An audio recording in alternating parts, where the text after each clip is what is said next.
என்னத்த ஆட்டம் பாட்டமா பிரமாதமா அமர்கலப்படுத்திட்டீங்க போல. எங்க இதெல்லாம் அனுபவிக்க முடியாம போயிடுமோன்னு நினைச்சேன். ஆனா பாருங்க, உங்க புண்ணியத்துல எல்லாமே கிடைக்குது. நான் கூட நீங்க தோட்டத்தை வீட்டுல வச்சு சவால் விடு சவால் விடுன்னு சொன்னீங்க.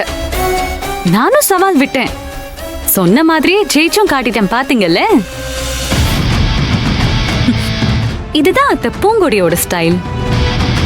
இந்த பூங்கொடி முன்னால மாண்பு மிகு மகேஸ்வரி ஒண்ணுமே இல்ல.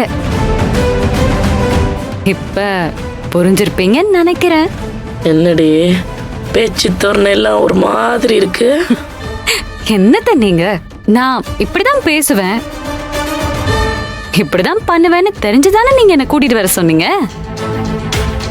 உங்களுக்கு உங்க குடும்பம் புள்ள குட்டிங்களை விட என்ன பத்தி தானே ரொம்ப நல்லா தெரியும்.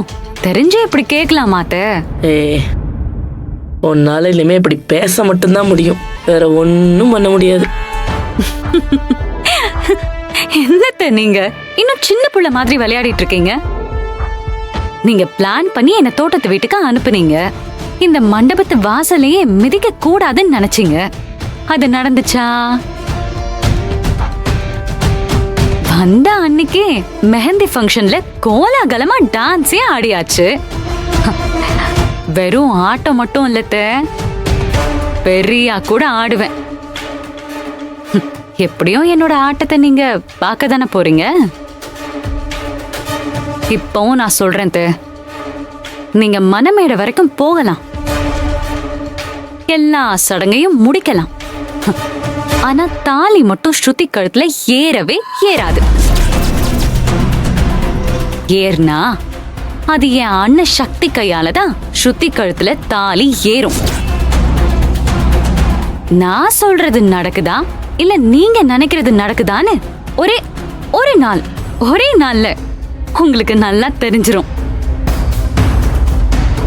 அந்த சுப முகூர்த்தம் எனக்கு நல்ல நேரமா இல்ல உங்களுக்கு நல்ல நேரமான்னு பாத்துடலாம். ஃபங்க்ஷன் இன்னும் முடியல, அப்படியே ஆட்டத்தை கண்டினியூ பண்றேன். பாய்.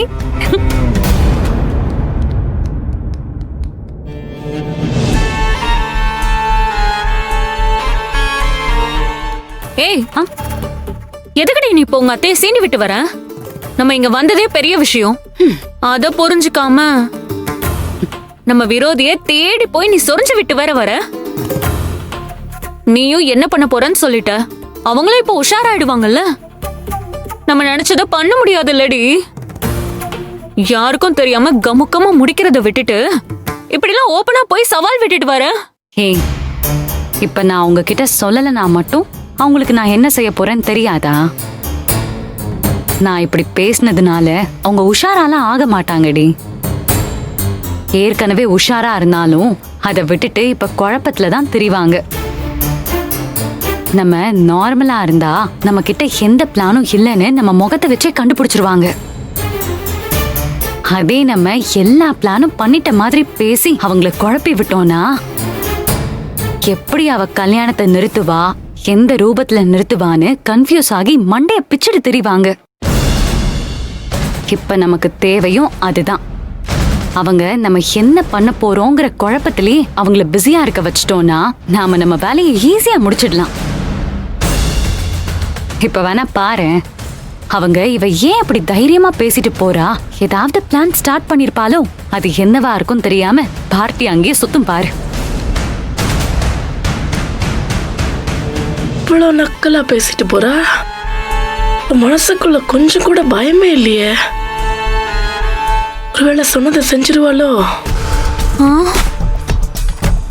இவ இங்க இருக்கான்னா வேற யாராவது உள்ள வருவாங்களா?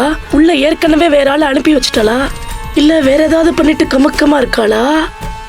ஒண்ணுமே புரியலையே. ஏய், ஆமாடி, நீ சொன்ன மாதிரி தனியா புலம்ப ஆரம்பிச்சிட்டாங்க. இது தாண்டி நமக்கு ஆயுதமே. மத்தவங்களை நம்ம பக்கம் யோசிக்கவே விட்டுறக்கூடாது. அததான் நான் பண்ணிருக்கேன். சரி வா, டான்ஸ் ஆடலாம். வா வா வா வா.